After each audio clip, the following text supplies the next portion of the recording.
हे friends, स्वागत है आप सभी का movie stock movie explain channel पे, जिस पर आज मैं रिकैप करने वाली हूँ मिकी 17 मूवी को। तो चलिए अब आपका टाइम बिल्कुल भी ना वेस्ट करते हुए शुरू करते हैं इस वीडियो को, वो भी स्पॉइलर वार्निंग के साथ। लेकिन उससे पहले मेरी एक छोटी सी रिक्वेस्ट, वीडियो को लाइक, शेयर और चैनल को सब्सक्राइब करने की।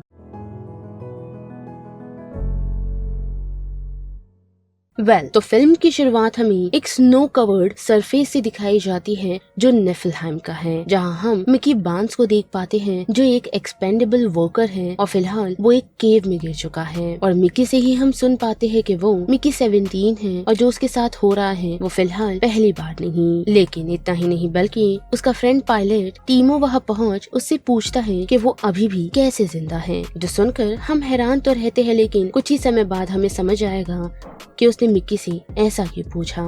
क्योंकि उस मोमेंट पर हम नोटिस कर पाते हैं कि मरने के लिए मिकी थोड़ा हेजिटेट कर रहा है, पर टीमो जो बिना उसकी फिक्र किए हुए उसे यही कहता है कि वो उसे यही छोड़कर जा रहा है क्योंकि अभी तक उसका नया क्लोन बनकर तैयार हो गया होगा जो उसकी जगह ले लेगा। जैसे मिकी उदास है और अपने फेथ को एक्सेप्ट करते हुए वो फिर से अपने लास्ट मोमेंट का वेट करना शुरू करता है। लेकिन उसी दौरान उसकी नजर कुछ क्रिएचर्स पर पड़ती है जिसे इस फिल्म में क्रीपर्स का नाम दिया गया है, जहां हम एक लार्ज ममा क्रीपर को देख पाते हैं जो उसकी तरफ पहुंचती है मानो जैसे वो मिकी को खा जाएगी, पर हमें कुछ दिखाया नहीं जाता और यहीं पर ये सीन कट हो जाता है। पर उस सिनेरियो से हमें ये जरूर समझ आता है कि मिकी 17 जिसे उस क्रीपर ने खा लिया है उसकी जगह अब मिकी 18 लेने को तैयार है। और अब जबकि सीन शिफ्ट हुआ है तो हमें पता चलता है कि काफी सारे लोग एक्सपेंडेबल प्रोग्राम को डार्क कहते हैं और उसकी डार्क ओरिजिन के बारे में बताते हैं, जो फिलहाल अर्थ पर बैन है क्योंकि रीप्रिंटिंग टेक्नोलॉजी से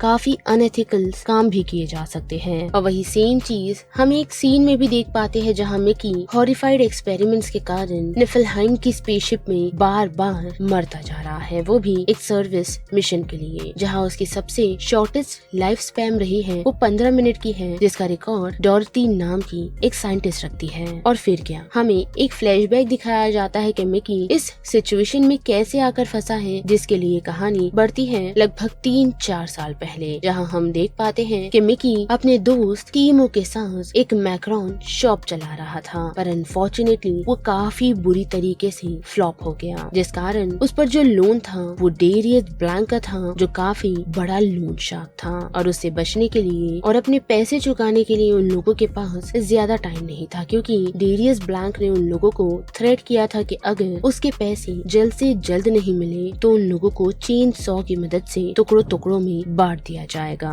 और अपने लोन शार्क से डरकर टीमो और मिकी ने एक कॉलोनाइजेशन मिशन ज्वाइन करने का डिसाइड किया, क्योंकि डेरियस ब्लैंक के लोग अर्थ पर मौजूदा हर एक शख्स को ढूंढ निकालते जो उन लोगों से लोन लेकर बैठे हैं, जिसके बाद उनका हश्र काफी बुरा होता है। और उसी कारण अपने शार्क से बचने के लिए उन लोगों ने अर्थ को छोड़ने का डिसीजन ले लिया। लेकिन ये सिचुएशन भी उन लोगों के लिए अच्छी नहीं, क्योंकि सिर्फ वही दोनों नहीं बल्कि और भी काफी सारे लोग अर्थ को छोड़कर जाना चाहते हैं, मानो जैसे उन लोगों ने भी डेरियस ब्लैंक से लोन लिया हो। और अब उस लोकेशन पर पहुंच टीमो ने अपना कमाल दिखाया है, जो फाइनली एक पायलट की पोजीशन को खुद के लिए सिक्योर करने में कामयाब हुआ। और वही मिकी जिसके पास कोई भी स्किल नहीं और मानो जैसे वो एक यूजलेस रहा है, तो वो एक्सपेंडेबल के लिए साइन अप कर देता है। साथ ही इस प्रोजेक्ट के पीछे और कोई नहीं बल्कि केनेथ मार्शल, जिसे हम मार्क रफेलो के नाम से जानते हैं, वो इन सभी निफलहाइम के प्रोजेक्ट के पीछे हैं। साथ ही कभी भी वो एक अच्छे पॉलिटिशियन की जगह कामयाब करने में कामयाब ही नहीं हुआ। और वही हम मार्शल को देख पाते हैं जो अपने इस निफलहाइम के प्रोजेक्ट से काफी खुश है और उसे ऐसा लगता है कि वो एक गुड लीडर बन सकता है, जिस वजह से उसने ये चीजें शुरू की। लेकिन हमें एक्चुअल में समझ आता है कि अपने अर्थ के फेलियर को वो फेस नहीं कर पा रहा, जिस वजह से उसने निफलहाइम पर जाने का डिसीजन बनाया ताकि वहां जाकर वो रूल कर सके और एक कॉलोनी बना सके। और अब जबकि मिकी ने एक्सपेंडेबल के लिए साइन कर दिया है, जिस बात की उसे जरा भी इंफॉर्मेशन नहीं, तो वही गेमा नाम की एक लेडी उसे लीड करते हुए पहुंचती है, जो उसे रिपीटेडली पेपर वर्क को पढ़ने के लिए कह रही है और कुछ बातचीत भी बता रही है। लेकिन मिकी गेमा की बातचीत से ज्यादा फोकस उसके बाल की खुशबू पे कर रहा है और क्लियरली हमें समझ आता है कि मिकी को पता नहीं कि उसका काम क्या है। जिसके साथ साथ हमें तो समझ आता है कि गेमा उसे प्रोसेस समझा रही है कि किस तरीके से वो लोग उसकी मेमोरी को अपलोड करेंगे जिससे उसके माइंड में सभी पास्ट के ट्रॉमास ट्रिगर हो सकते हैं। और हम देख पाते हैं कि पहले ही स्टार्ट में हम मिकी के चाइल्डहुड ट्रॉमा को देख पाते हैं, जहां वो अपनी मॉम के साथ कार में मौजूद था और एक बटन को क्लिक करने के कारण उसकी मॉम की मौत हो गई। पर फिलहाल फाइनल टेस्ट मिकी का अभी भी बाकी है और उस डेमोन्स्ट्रेशन के लिए उसे फुल्ली कमिट होने के लिए खुद को शूट करना होगा ताकि वो प्रूव कर पाए कि वो एक्सपेंडेबल बनने के लिए रेडी है, जो मिकी करता तो नहीं लेकिन अपनी पोजीशन यानी कि जॉब हासिल करने में कामयाब जरूर होता है। और उनकी स्पेस ट्रेवल के दौरान मिकी की मुलाकात नाशा से होती है और जैसे ही दोनों एक दूसरे को देखते हैं तो उन दोनों को एक दूसरे से प्यार हो जाता है। जहां हम देख पाते हैं कि वो दोनों फिजिकली क्लोज आते हैं तो वही दूसरी तरफ मार्शल ने सभी लोगों के सामने ये स्पीच दिया है कि उन्हें शिप पर किसी भी तरह की इंटीमेसी नहीं चाहिए, जैसे एनर्जी और फूड दोनों ही वेस्ट होता है। पर मिकी और नाशा मार्शल के इन सभी चीजों को यानी कि इन रूल्स को धिक्कारते हुए अपनी लाइफ को कंटिन्यू करते हैं। साथ ही शिप फाइनली निफलहाइम के करीब आ पहुंचता है, जहां रेडिएशन के कारण मिकी कई बार मारा जाता है ताकि निफलहाइम में इंसानों के लिए जाने को एक साफ वातावरण रहे, जिसके लिए अनचाहे मिकी की मौत की जाती है ताकि वो लोग एक प्रॉपर वैक्सीन बना सके। और जब तक वो लोग लैंड पर पहुंचे तब तक हम देख पाते हैं कि लगभग 16 वर्जन मिकी के ऑलरेडी खत्म हो चुके हैं और फाइनली मिकी 17 जिस पर वैक्सीन काम कर गया है और निफलहाइम की हवा उन लोगों के लिए अब रेडिएशन नहीं। जिसके बाद निफलहाइम का टूर करने के लिए मिकी 17, जेनिफर और कुछ और लोगों को भेजा जाता है, लेकिन उनके इस मिशन के दौरान उन लोगों की नजर कुछ क्रीपर्स पर पड़ती है जिस कारण जेनिफर नाम की एक लेडी की मौत हो जाती है। और शॉर्टली फिल्म सीधा ओपनिंग मोमेंट पर आ पहुंचती है, जहां हम मिकी 17 को देख पाते हैं, वो भी क्रीपर के केव में, जहां फाइनली वो लोग उसे मारने वाले हैं, लेकिन एक अनएक्सपेक्टेड ट्विस्ट वहां हम देख पाते हैं क्योंकि क्रीपर्स ने उसे मारा नहीं बल्कि उस केव से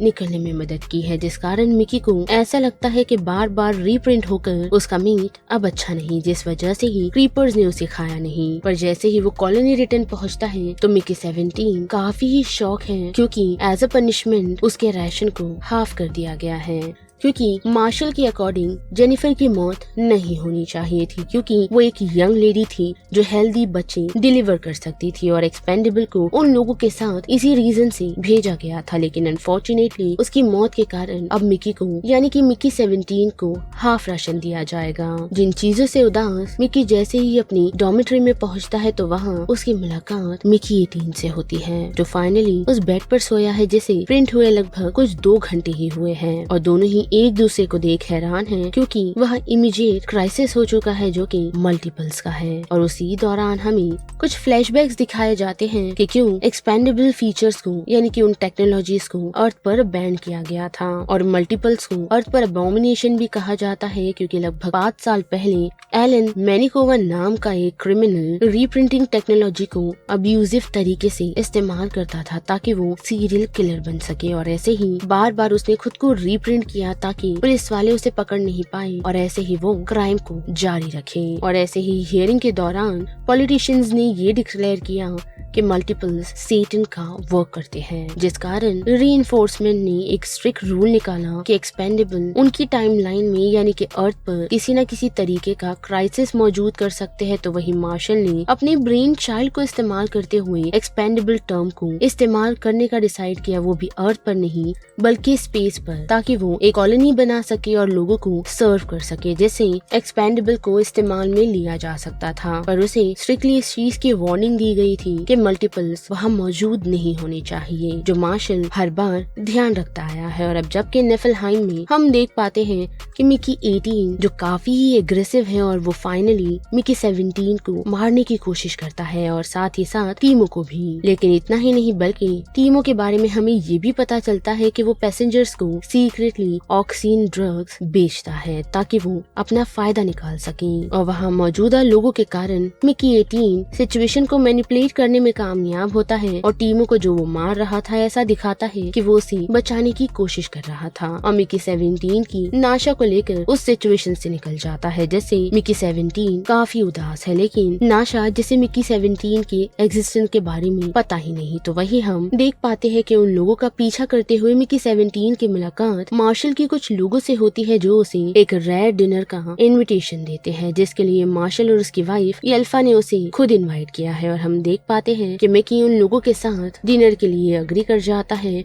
और इनोसेंटली उनके सर्व हुए सिंथेटिक मीट को ऐसे खाता है मानो जैसे उसे कभी खाना मिला ही नहीं। और साथ ही येल्सा का बनाया हुआ सॉस भी उसे सर्व किया जाता है। कुछ समय बाद उन लोगों को काय भी ज्वाइन करती है, जिसे वहाँ सिर्फ इसीलिए बुलाया गया है क्योंकि मार्शल और उसकी वाइफ के अकॉर्डिंग काय एक आइडल कैंडिडेट है, वो भी न्यू प्लेनेट की कॉलोनाइजिंग करने के लिए। जिससे काय काफी चिढ़ जाती है और मार्शल को ये कहती है कि वो एक लेडी है ना कि एक यूट्रस। पर अपने एंगर को कंट्रोल करते हुए और टेंशन को वहाँ से हटाने के लिए वो अपनी लेट फ्रेंड जेनिफर के लिए प्रेयर करती है। लेकिन वो प्रेयर यानी कि उन लोगों की इवनिंग काफी बुरी होती है क्योंकि मिकी 17 जिसने सिंथेटिक मीट को खाया था उसे वायलेंट रिएक्शन शुरू हो जाते हैं, जिस कारण उसके नेक रेड हो जाते हैं और उसकी कंडीशन वर्स हो जाती है। जिस सिचुएशन पर मेडिकल टीम तो पहुंचती है उसे स्टेबलाइज करने के लिए, पर जो ड्रग्स उन लोगों ने हाल ही में बनाया था उसे इंजेक्ट करने के बाद भी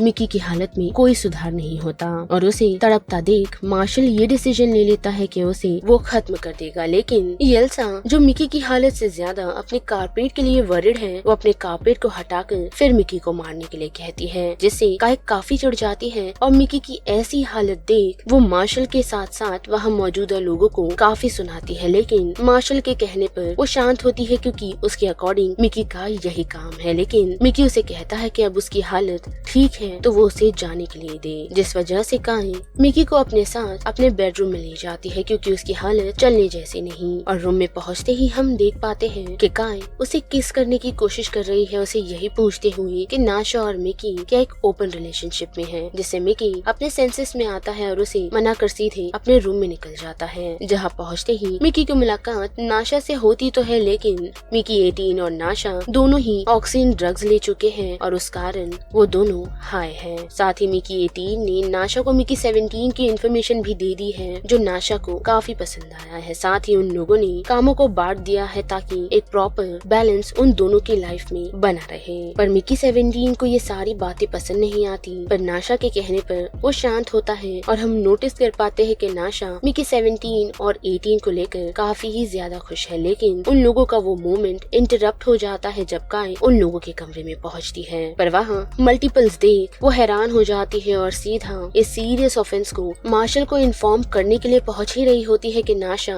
उसे रोकने में कामयाब होती है और उसे कन्विंस करने में भी कि वो ऐसा ना करे। और हम देख भी पाते हैं कि काय कन्विंस तो हो गई है, लेकिन उसे मिकी 17 चाहिए जिसे देने के लिए नाशा रेडी नहीं। और वही दूसरी तरफ हम देख पाते हैं कि मार्शल एक टेलीविजन शो चला रहा है जहाँ उसने काफी बड़े रॉक्स को लाया है ताकि उस पर वो खुद का और यह कॉलोनाइज किए हुए लोगों का नाम लिख सके। और जैसे ही उस रॉक को आधा कट किया जाता है उसमें से बेबी क्रीपर्स निकलना शुरू हो जाते हैं। और तब तक उस लोकेशन पर मिकी 18 भी पहुंच जाता है क्योंकि मिकी 17 ने उसे वो सारी सिचुएशन बता दी है जो डिनर के दौरान उसके साथ हुई थी, जिस वजह से वो नाशा की गन लेकर मार्शल को खत्म करने के लिए पहुंचा था। लेकिन कियोर्स इंटरप्ट हो जाता है बेबी क्रीपर के कारण, जहां एक नहीं बल्कि 2 क्रीपर मौजूद थे जिनमें से एक को पकड़ लिया गया और दूसरे को खत्म कर दिया गया। साथ ही मिकी 17 और 18 को भी सभी के सामने डिस्कवर कर लिया गया है, जिस वजह से उन दोनों के साथ साथ नाशा को भी हिरासत में ले लिया जाता है। वही हम दूसरे क्रीपर्स की आवाज सुन काफी सारे और क्रीपर्स को शिप के आसपास घिरा हुआ देख पाते हैं। और अब जबकि उन तीनों को जेल में रखा गया तो वहाँ उन लोगों के सामने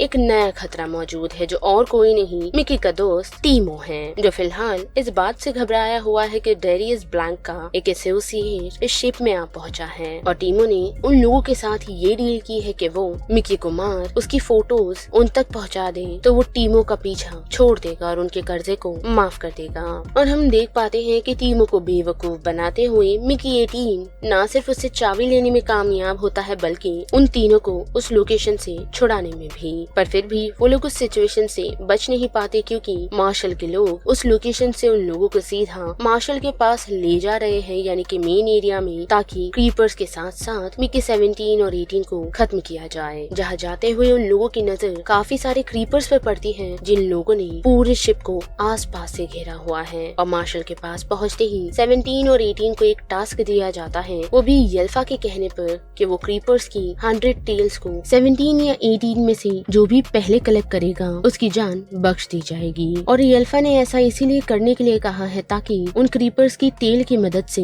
वो अपने कुलिनरी एक्सपेरिमेंट्स को कंटिन्यू कर सके, यानी कि अच्छे अच्छे सॉसेस बना सके। पर नाशा जो इस सिचुएशन से काफी चिड़ी हुई है, वो मार्शल और उसकी वाइफ को अनचाही चीजें सुना देती है, जिसे शांत करने के लिए मार्शल ने एक क्रीपर के बेबी को पावर डायनेमिक में डालने का डिसीजन बनाया है, जिसे रोकने की कोशिश नाशा को करना है, जो वो उस रोप को पकड़ के करती भी है। और जैसे ही मिकी 17 और 18 क्रीपर्स को मारने के लिए यानी कि उनकी टेल्स कलेक्ट करने के लिए पहुंचते हैं, तो वही मिकी 17 के पास गेमा पहुंच उसे बताती है कि उसने क्रीपर की बातचीत को एक ट्रांसलेटर की मदद से ट्रांसलेट करने में कामयाब हुई है और साथ ही एक ट्रांसलेटर बनाने में भी, जिसे इस्तेमाल कर वो उन क्रीपर से बातचीत कर सकता है। पर साथ ही साथ जाते हुए उसे ये भी इन्फॉर्म करती है कि तुम लोग कितनी भी टेल्स जमा कर लो, मार्शल उन दोनों को ही खत्म करने वाला है। और जैसे ही मिकी 17 मामा क्रीपर के पास पहुंचता है, उसे ये बताते हुए कि मार्शल उन सभी को एक पॉइजनस गैस की मदद से खत्म करने वाला है, जिसे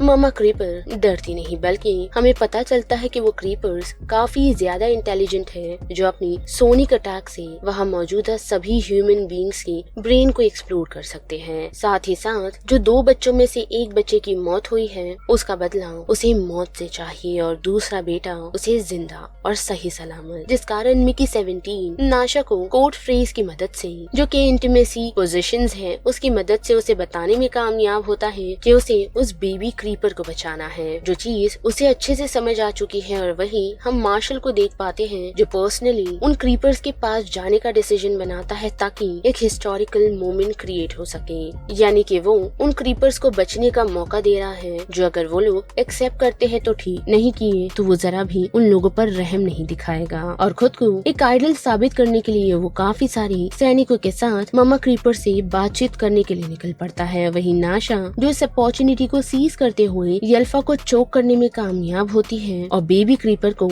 बचाने में भी। साथ ही शिप में कुछ लोग ऐसे भी मौजूद हैं जो मार्शल के खिलाफ थे, जिस कारण उन लोगों ने उसकी बेदिली का ये सारा सिनेरियो रिकॉर्ड कर लिया, जिसे वो लोग अर्थ पर भेजने वाले हैं ताकि मार्शल के इस प्रोजेक्ट को रोक दिया जाए। और वही लोग नाशा की मदद करते हैं उस बेबी क्रीपर को उसकी ममा तक पहुंचाने में। और वही हम देख पाते हैं कि मार्शल जो अपने सोल्जर्स के साथ क्रीपर से बातचीत करने के लिए पहुंचा था, तो उसे समझ आ जाता है कि वो बातचीत नहीं करने वाले, क्योंकि सभी क्रीपर्स मामा को प्रोटेक्ट करने के लिए एक ऐसी बॉडीज क्रिएट करना शुरू कर देते हैं जो मामा जैसे ही रिफ्लेक्ट करती है, जिस कारण मार्शल अपने सोल्जर्स को ऑर्डर देता है कि वो उन सभी को खत्म कर दे। और उसी कियोर्स के कारण वहाँ काफी सारे क्रीपर्स यहाँ वहाँ भागना शुरू कर देते हैं। और उसी अपॉर्चुनिटी को ग्रैब करते हुए मिकी 18 सीधा मार्शल की तरफ पहुँच जाता है, जहाँ हम ये भी देख पाते हैं कि मिकी 17 के पास नाशा पहुँची है, वो भी बेबी क्रीपर को लेकर, जिसे उन लोगों ने सक्सेसफुली मामा को रिटर्न कर दिया है।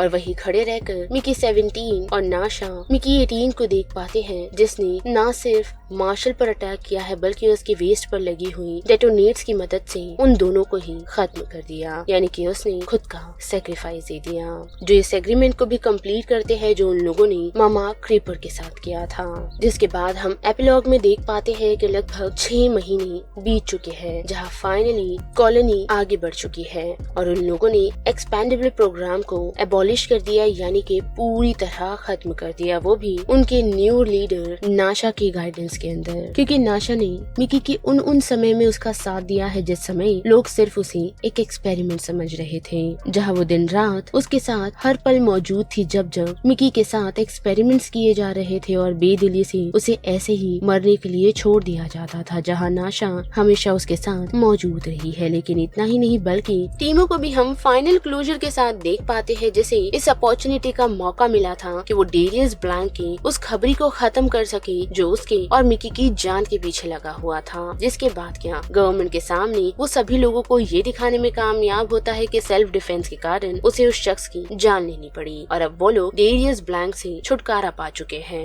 साथ ही हम ये भी देख पाते हैं कि मिकी 17 को एक टेरिफाइड ड्रीम आता है कि मार्शल रीप्रिंट हो चुका है, पर हमें पता चलता है कि ये सिर्फ उसका एक टेरिफाइड ड्रीम था, ना कि हकीकत। और रियलिटी में उसे ऑनर करने के लिए रीप्रिंटिंग मशीन को पूरी तरह डिस्ट्रॉय किया जा रहा है, जिसे खुद मिकी 17 एक्सप्लोर करता है। और फाइनली नाशा इस बात से खुश है कि वो मिकी 17 के साथ अब बूढ़ी हो सकती है। और जैसे ही मशीन डिस्ट्रॉय होती है तो ह्यूमैनिटी का एक नए प्लेनेट पर नया चैप्टर भी शुरू हो चुका है। तो बस इस वीडियो में इतना ही, जिस बारे में अब आप सभी की क्या राय बनती है उसे लेकर आप मुझे कमेंट सेक्शन में बता सकते हो। साथ ही वीडियो पसंद आई तो वीडियो को लाइक, शेयर और चैनल को सब्सक्राइब करना मत भूलिएगा। बाकी मैं मिलूंगी आपसे फिर किसी मूवीज या सीरीज के रिकैप के साथ। तब तक के लिए आप movie stock movie explain channel के बाकी वीडियोस को एंजॉय कीजिए। Till then bye.